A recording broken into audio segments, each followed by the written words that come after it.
मेरे प्रिय छात्रों, यह वीडियो क्लास 10th के विज्ञान का पाठ 3 है। इस पाठ का नाम है धातु और अधातु।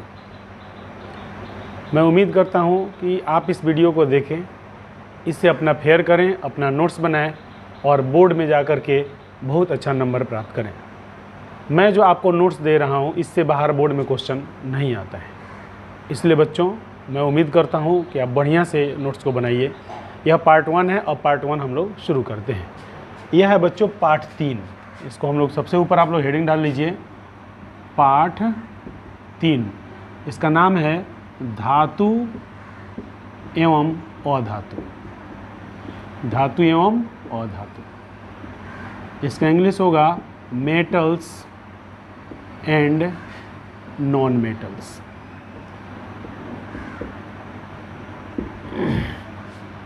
सबसे पहले हम लोग समझते हैं बच्चों कि धातु के भौतिक गुणधर्म क्या क्या होते हैं।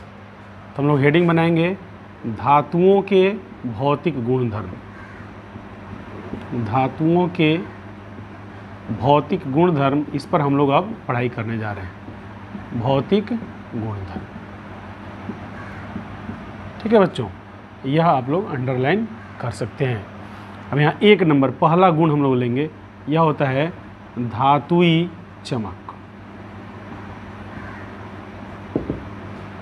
ठीक है बच्चों, धातुई चमक होता है बच्चों कि कोई भी धातु जो होता है ना, धातु शुद्ध रूप में चमकदार होता है। चमकदार कैसे होता है? आप लोहा देखें हैं ना, लोहा को जब लोग पिजा देते हैं, उसको सरिस मार देते हैं, चाहे रेती चला देते हैं, चाहे सान पर लगवा देते हैं, तो चमकने लगता है। तो उस प्रकार का धातु पर चमक होता है, उसी चमक को धातुई चमक कहते हैं। फिर यह चमक चला कहाँ जाता है? जब हम लोग उसको खुला छोड़ देते हैं तो वायु के वह ऑक्सीजन से अभिक्रिया कर जाता है, कार्बन डाइऑक्साइड से अभिक्रिया कर जाता है, अभिक्रिया करके ऑक्साइड बना देता है, जिसकी वजह से उसके ऊपर एक परत चढ़ जाता है और उसका चमक ढक जाता है। फिर हम लोगों को धातु को चमकाना होता है, तो फिर क्या करते हैं? उसको रगड़ देते हैं, या सान लगा देते हैं, या रेती कर देते हैं, या सरेस कर देते हैं, जिसकी वजह से क्या होता है? वह चमकने लगता है। इसी चमक को धातुई चमक कहते हैं। तो लिखिए, शुद्ध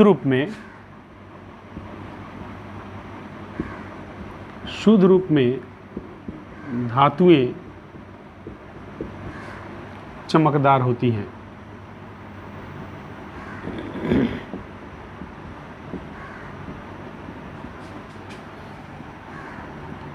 इन पर पाए जाने वाले चमक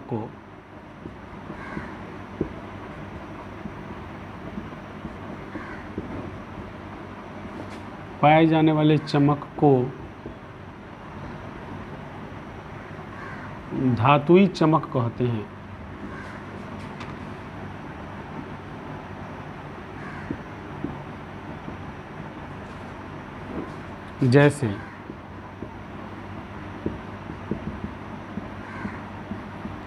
जैसे सोने का रंग पीला होता है,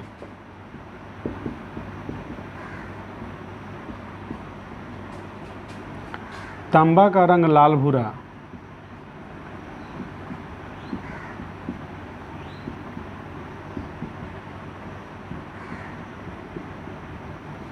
तथा चांदी का रंग सफ़ेद होता है।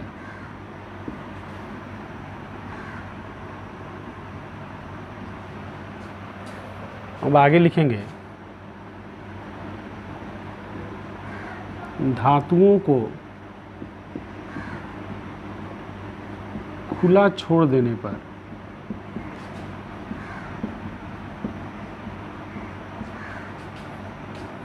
ये ऑक्सीजन, कार्बन डाइऑक्साइड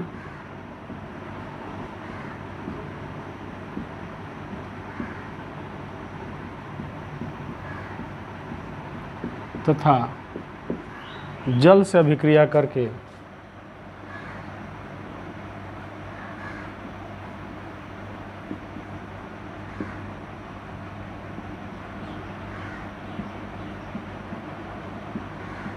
जल से अभिक्रिया करके ऑक्साइड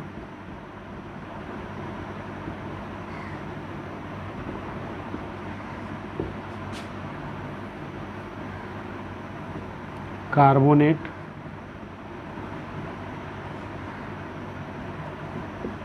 तथा सल्फाइड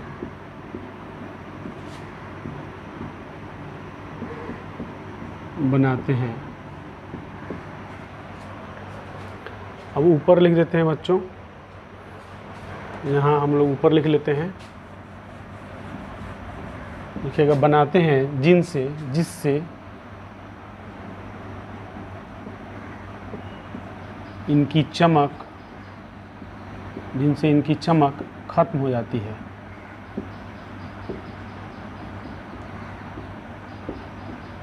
पुनः इन परतों को हटाकर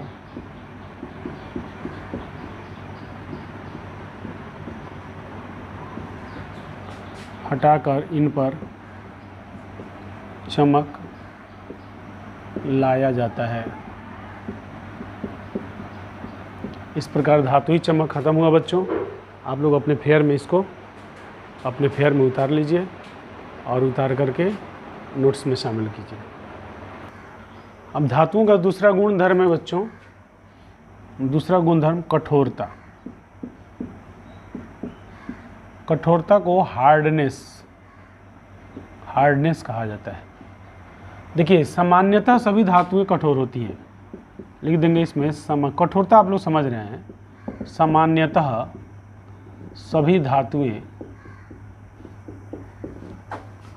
कठोर होती हैं,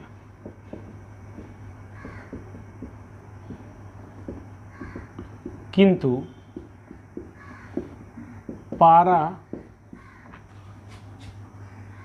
एक ऐसी धातु है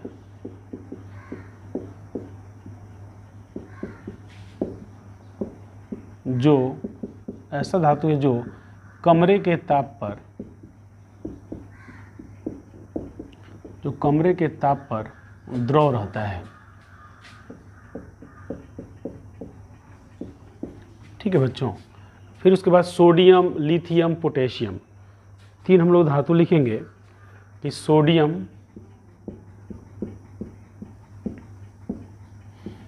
पोटेशियम तथा लिथियम।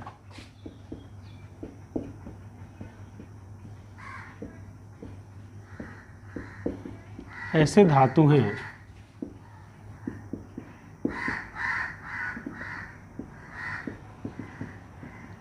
जिन्हें कमरे के ताप पर चाकू से काटा जा सकता है।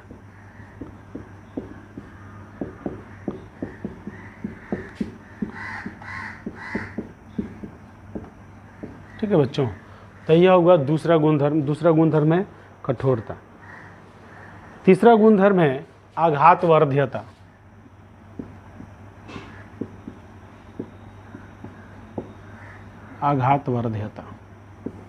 आघातवर्ध्यता क्या होता है बच्चों, पहले इसको समझिए। जैसे हम लोग लोहा को पीटेंगे, हथौड़ी ले लेंगे और लोहा को पीटेंगे तो क्या होगा, लोहा धीरे धीरे चाकर होता जाएगा। चाकर माने चादर में बदलता चला जाएगा। तो लोहा को पीटेंगे तो क्या होगा बच्चों, वह चादर में बदलता चला जाएगा। तो धातुओं के इसी गुणधर्म को हम लोग आघातवर्ध्यता कहते हैं। इसका इंग्लिश होता है मेलिएबिलिटी। मेलिएबिलिटी माने आघातवर्ध्यता। इसकी परिभाषा लिखेंगे कि धातुओं को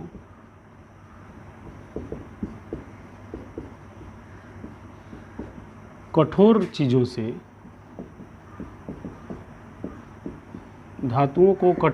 से पीटने पर ये चादरों में बदल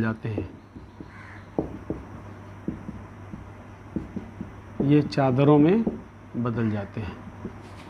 धातुओं के इसी गुणधर्म को, इनके इसी गुणधर्म को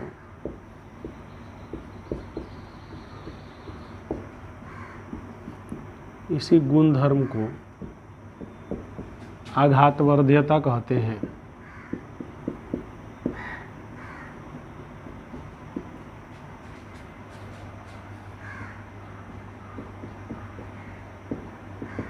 ठीक है बच्चों, उम्मीद करते हैं आपको आघातवर्ध्यता समझ में आ गया होगा। इसमें आपको लिखना है सोना तथा चांदी सबसे अधिक आघातवर्ध्य धातु हैं।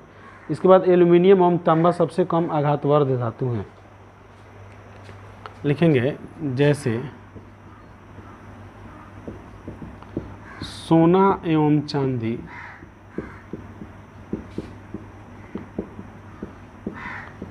सबसे अधिक आघातवर्ध्य धातु है, सबसे अधिक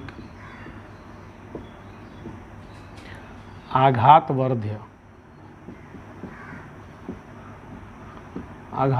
धातु है।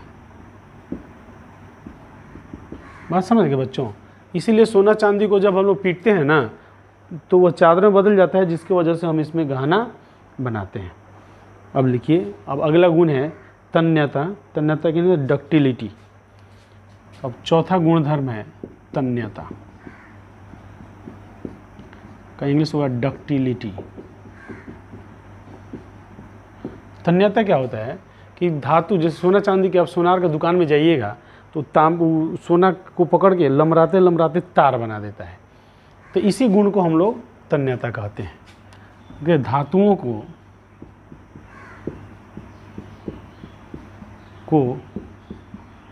पकड़ कर खींचने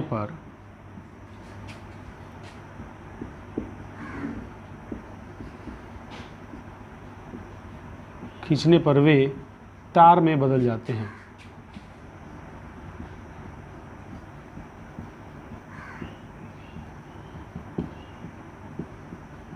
इसी गुण को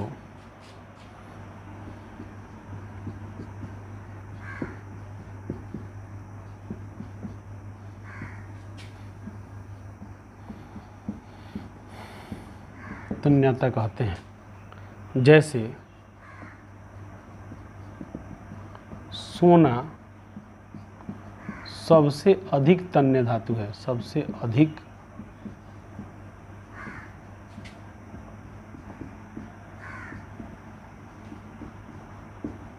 तन्य धातु है। इसके 1 ग्राम से 2 किलोमीटर लंबा तार बनाया जा सकता है।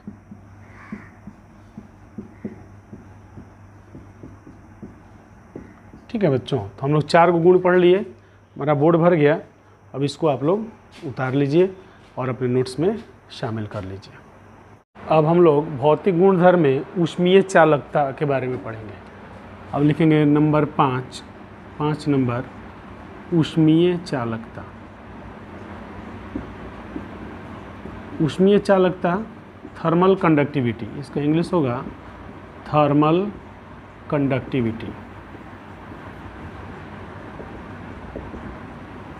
इसका मतलब समझिए क्या होता है बच्चों। ऊष्मीय चालकता का मतलब हुआ कि कोई लोहा है, समझिए यह लोहा है, इसको हम लोग यहाँ पर गर्म करेंगे तो लोहा इधर भी गर्म हो जाता है, समझ रहे हैं ना। यहाँ गर्म करेंगे तो यहाँ भी गर्म होगा। तो ऊष्मा हमने यहाँ दिया, यह चल कर यहाँ पर पहुँच गया। तो ऊष्मा को जो अपने अंदर, वह पदार्थ जो ऊष्मा को अपने अंदर चलने देता है, तो उसके गुण को ऊष्मीय चालकता कहते हैं। तो हम इसका परिभाषा लिखेंगे कि धातुएं अपने अंदर से होकर ऊष्मा को एक स्थान से दूसरे स्थान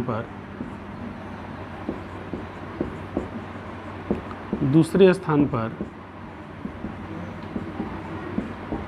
जाने देती हैं।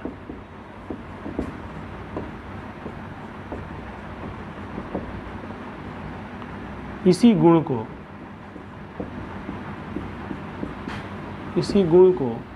ऊष्मीय चालकता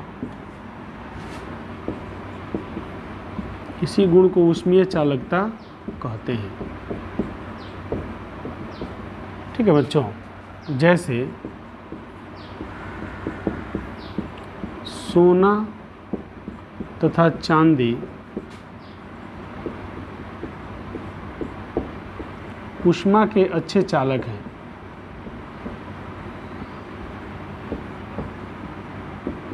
ऊष्मा के अच्छे चालक हैं तथा लेड एवं पारा ऊष्मा के कुचालक हैं। यह बात समझ गए बच्चों? एक होता है सुचालक, एक होता है कुचालक। जो ऊष्मा को अपने अंदर से होकर जाने देता है, एक जगह से दूसरी जगह जाने देता है, उसको हम लोग कहते हैं सुचालक। और जो ऊष्मा को एक जगह से दूसरी जगह पर नहीं जाने देता है, उसको हम लोग कहते हैं कुचालक। तो पांचवा जो भौतिक गुणधर्म है वह हो गया। अब होता है विद्युत चालकता। छठा गुणधर्म है बच्चों विद्युत चालकता। विद्युत चालकता, तो विद्युत चालकता का इंग्लिश होगा इलेक्ट्रिक कंडक्टिविटी।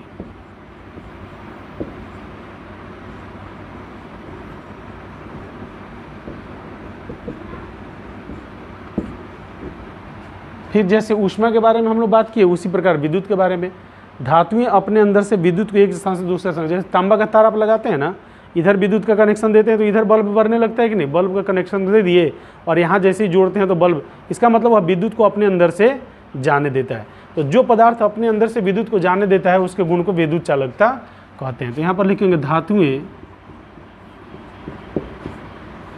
अपने अंदर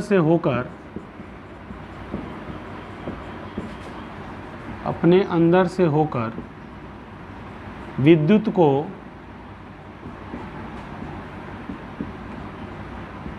एक स्थान से दूसरे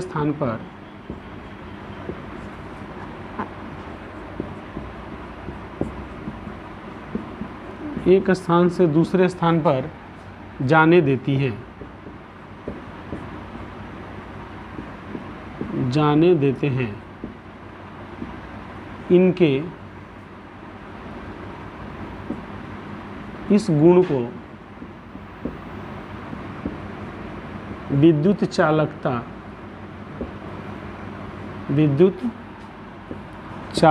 कहते हैं।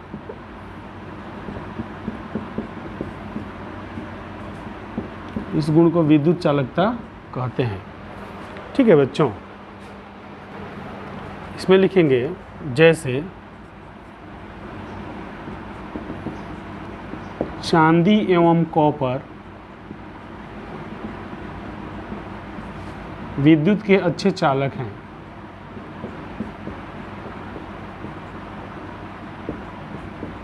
विद्युत के अच्छे चालक हैं, जबकि लेड एवं पारा कुचालक हैं। कुचालक हैं इसका मतलब अपने अंदर से विद्युत को जाने नहीं देते हैं। अब हमारा बोर्ड भर गया बच्चों, इसको आप लोग अपने फेयर में उतार लीजिए। अब धातुओं का सातवां भौतिक गुणधर्म लेते हैं। सातवां भौतिक गुणधर्म है ध्वनिक। इसको कहते हैं बच्चों ध्वनिक, और इंग्लिश में कहते हैं सोनोरस।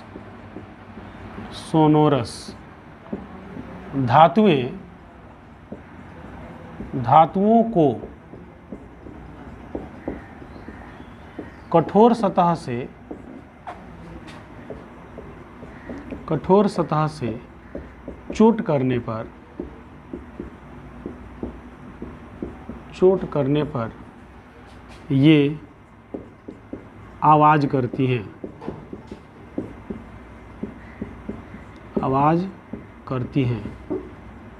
इनके इस गुण को ध्वनिक कहते हैं।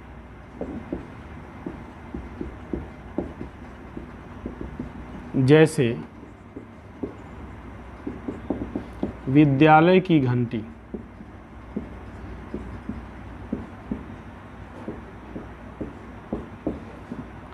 अब ध्वनिक हो गया, ये हो गया आपका सातवां गुणधर्म हो गया। यह हो गया सातवां गुणधर्म। और आठवां गुणधर्म क्वथनांक एवं द्रवनांक।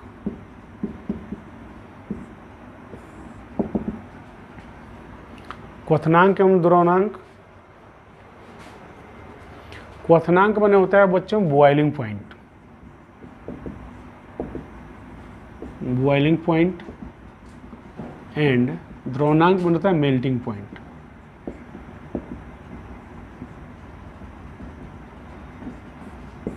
लिखिए, धातुओं के कणों का अंतराण्विक आकर्षण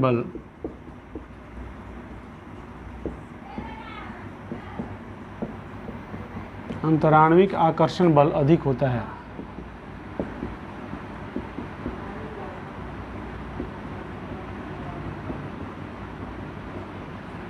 जिस कारण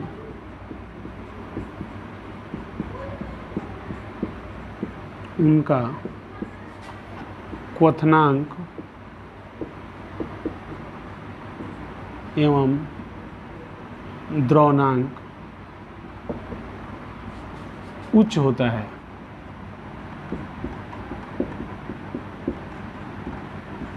ठीक है बच्चों, तो इस तरह भौतिक गुणधर्म आपका समाप्त होता है। इसके अपवाद में बच्चों, इसका अपवाद है, इस तरह लिख दीजिए अपवाद। अपवाद का मतलब क्या होता है? जो नियम से हट कर होता है ना, उसको अपवाद कहते हैं।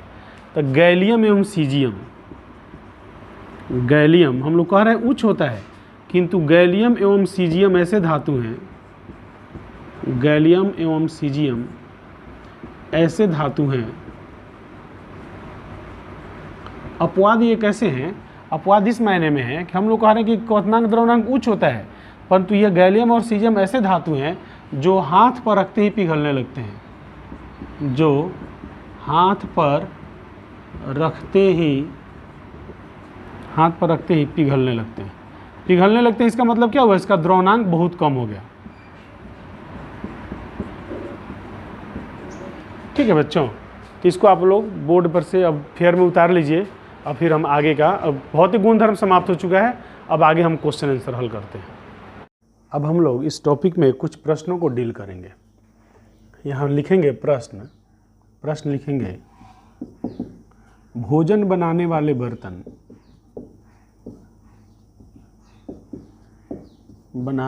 बर्तन धातुओं के ही क्यों बनाए जाते हैं? धातुओं के ही क्यों बनाए जाते हैं?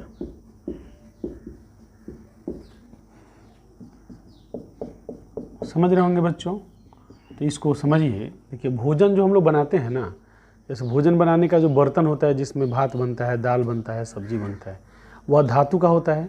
धातु का क्यों होता है? क्योंकि जब हम लोग भोजन, पहले तो बर्तन को आकृति में ढालते हैं, तो जो धातु होते हैं वो आघातवर्धे होते हैं। तो उनको पीट करके जैसा आकृति मन करता है हम लोग वैसा बना लेते हैं। और दूसरा कारण होता है कि वे ऊष्मा के सुचालक होते हैं। तो ऊष्मा का सुचालक होने से फ़ायदा है कि ऊष्मा ट्रांसफ़र हो जाता है भोजन में, जिससे भोजन हमारा जल्दी पक जाता है। ये दो कारण है जिसकी वजह से धातु के ही भोजन वाले बनाने वाले बर्तन धातु के बनाए जाते हैं। उत्तर लिखेंगे, भोजन बनाने वाले बर्तन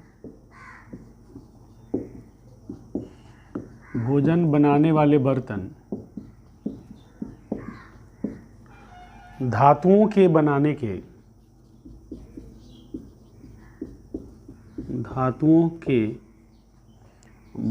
के दो कारण हैं। नंबर 1, धातु आघातवर्धे होते हैं,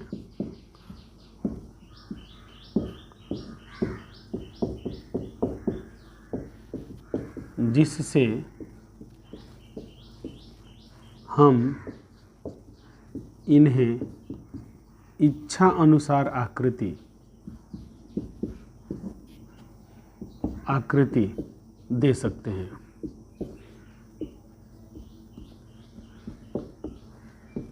नंबर 2, धातुएं ऊष्मा की सुचालक होती हैं, सुचालक होती हैं जिससे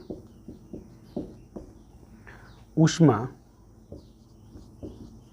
भोजन तक स्थानांतरण होता है,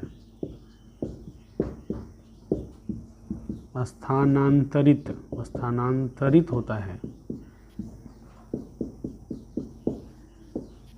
और भोजन आसानी से पक जाता है।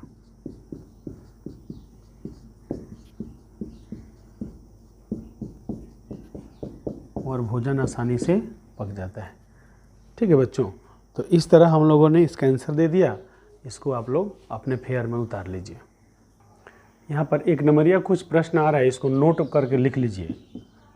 लिख लीजिए कि यूरेनियम जो होता है यह सबसे भारी धातु है। यूरेनियम सबसे भारी धातु है,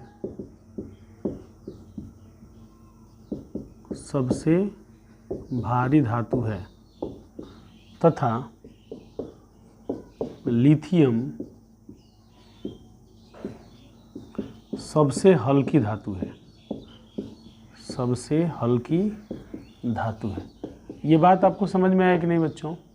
इसका मतलब समझाते हैं कि यदि सभी धातु का एक साइज का ब्लॉक बना दिया जाए, टुकड़ा बना दिया जाए, एक साइज का, लंबाई चौड़ाई ऊंचाई सब एक समान बना दिया जाए सभी धातु का, और उनका वजन किया जाए, तो उस वजन में सबसे भारी आएगा यूरेनियम और सबसे हल्का आएगा लिथियम। तो 1 नंबर में आप लोग इसको याद कर लीजिएगा, यूरेनियम सबसे भारी धातु है और लिथियम सबसे हल्की धातु है।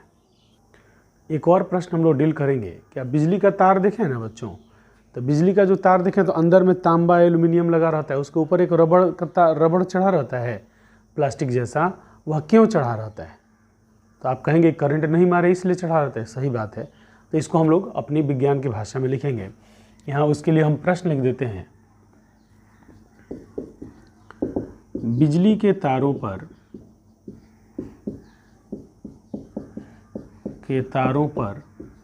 रबड़ जैसी सामग्री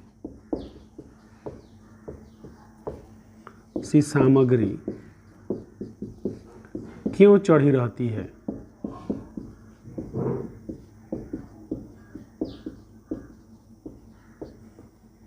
क्वेश्चन मार्क।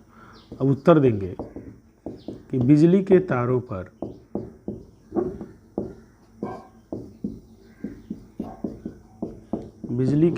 पर इसका सीधे इस तरह लिखिए कि बिजली के तार सुचालक होते हैं,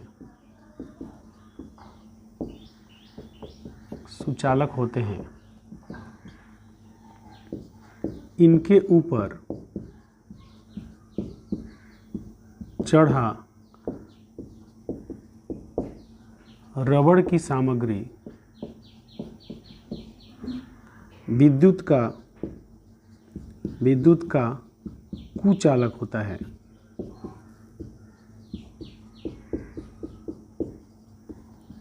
यह PVC, इसका मतलब पॉलीविनाइल क्लोराइड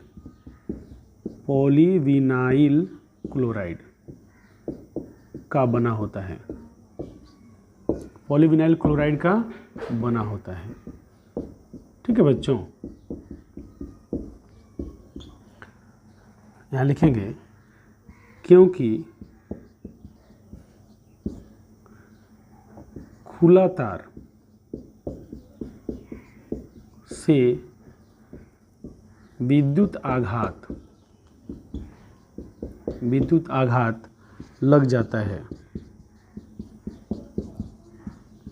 इसलिए इससे बचने के लिए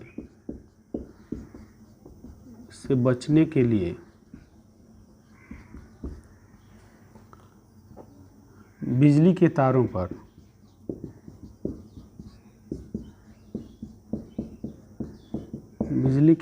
पर रबड़ जैसी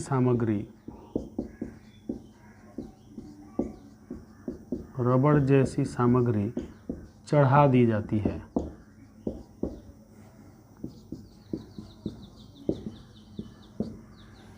ठीक है बच्चों, अब इसको आप लोग अपने नोट्स में शामिल कर लीजिए। बच्चों अब हम लोगों को नोट में एक बात लिख लीजिए। नोट में यह जो बात है ना, किताब में कुछ और दिया है, परंतु हम गूगल से सर्च किए, इसमें हमको यह मिला कि कुल तत्वों की संख्या पीरियडिक टेबल मैंने आवर्त सारणी में, आवर्त सारणी जिसके अनुसार तत्वों को डिसाइड किया जाता है ना, वह आवर्त सारणी है। आवर्त सारणी में तत्वों की कुल संख्या, तत्वों की कुल संख्या कितनी है बच्चों? आवर्त सारणी में तत्वों की कुल संख्या है 118। ये गूगल में सर्च करने से पता चला, किताब में तो लिखा है 114, परंतु किताब हो सकता है पहले का छपा हो। इसमें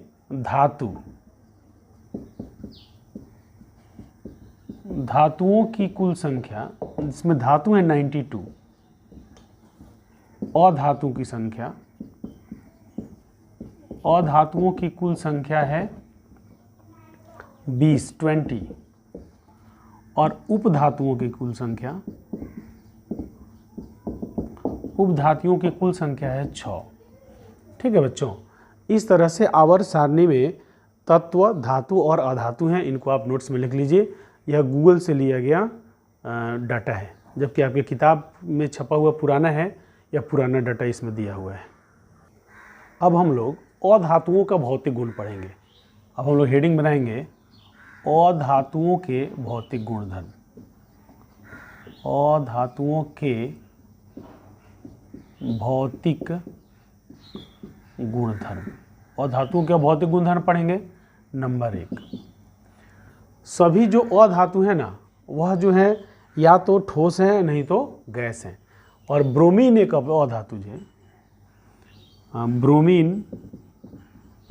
ब्रोमीन अधातु द्रव है। ब्रोमीन अधातु क्या है बच्चों? द्रव। यही एक अधातु है जो द्रव है। और धातु में देखें तो सभी धातु ठोस हैं, किंतु एक पारा जो है वह द्रव है। और अधातु में सभी अधातु या तो गैस हैं या ठोस हैं, परंतु एक ब्रोमीन ही है वह द्रव है। यहाँ लिख लीजिए, ब्रोमीन अधातु द्रव है, बाकी सभी या तो ठोस हैं या गैस है। ठीक है बच्चों, यह याद कर लीजिएगा। चलिए अब दूसरा हम लोग देखते हैं। दूसरा भौतिक गुणधर्म बच्चों, अधातुएं भंगुर होती हैं। अधातुएं क्या होती हैं? भंगुर। अधातुएं भंगुर होती हैं, किंतु इसमें एक अपवाद भी है। किंतु हीरा कार्बन से बना अधातु है, कार्बन से बना अधातु है, या कह सकते हैं कार्बन का अपर रूप है। हीरा कार्बन का अपर रूप हम लोग अगले टॉपिक में पढ़ेंगे।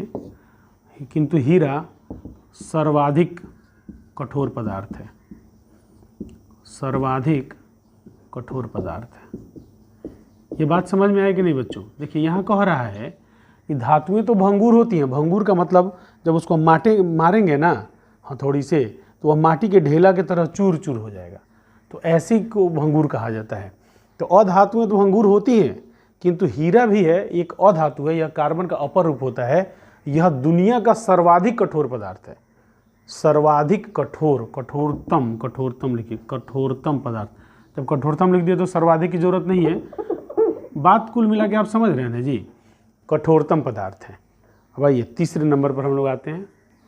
देखिए तीसरा भौतिक गुणधर्म है कि अधातुओं में चमक नहीं होती है। अधातुओं में चमक नहीं होती है। अधातुओं में चमक नहीं होती है। इसका अपवाद है बच्चों, किंतु ग्रेफाइट एवं आयोडीन में चमक होती है। साधारणतः बच्चों अधातुओं में चमक नहीं होती, पर दो अधातु हैं जिनमें चमक होती है। तो आपको क्या करना है? नियम याद करना है, और नियम के साथ साथ उसका अपवाद भी याद कीजिएगा। तो एक नंबरिया में कभी पूछेगा तो आपको दिक्कत नहीं। अब अगला लिखिए, अधातुएं विद्युत और ऊष्मा की कुचालक होती हैं। अधातुएं विद्युत एवं ऊष्मा की कुचालक होती है। अधातु विद्युत एवं ऊष्मा की कुचालक होती हैं। विद्युत एवं ऊष्मा की कुचालक होती हैं, किंतु ग्रेफाइट विद्युत का सुचालक होता है। ठीक है बच्चों, इस तरह आप लोग अपना नोट्स बनाइए। चौथा हो गया, पांचवा पर आते हैं। पांचवा यहाँ लिख देते हैं, कार्बन अधातु है जो अपने अपर रूपों में पाया जाता है। अपर रूपों में पाया जाता है, जैसे इसके अपर रूप हैं हीरा, ग्रेफाइट। ठीक है बच्चों, अपर रूप आपको बाद में डिटेल में पढ़ाया जाएगा, यहाँ पर केवल इसके भौतिक गुणधर्म आप लिख लीजिए। ठीक है बच्चों।